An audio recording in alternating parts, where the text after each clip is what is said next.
There are studies proving the partial squat for vertical jump, yet other studies proving the full squat for vertical jump. It's easy to see how a partial squat relates to vertical jump.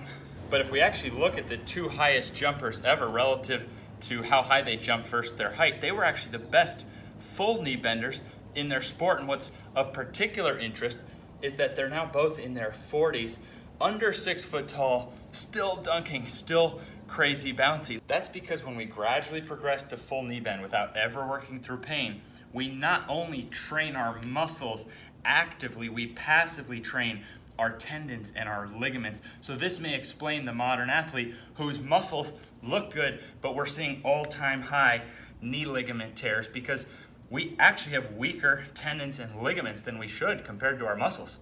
So my solution was to master both partial and full and one side at a time, because I had already had 3 surgical alterations to this knee. This knee was never supposed to fully bend again, according to doctors.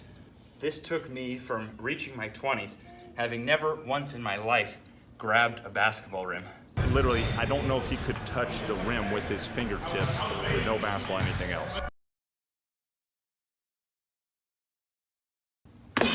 To entering my 30s with some of the most protected knees on the planet, dunking off all 4 plants, something I never dreamed I'd be able to do.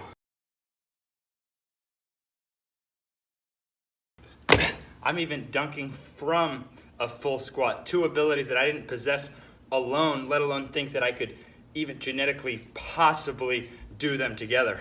And what's so much more important to me than anything I just mentioned is that every solution scales with evidential clues that kids can use this to prevent getting the injuries in the first place, and our elderly can use it to prevent falling, to prevent getting the knee replacements.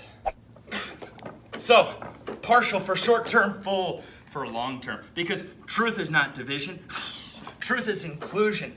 Truth is finding the good in each other rather than fighting one another. And I'm not just talking about knees.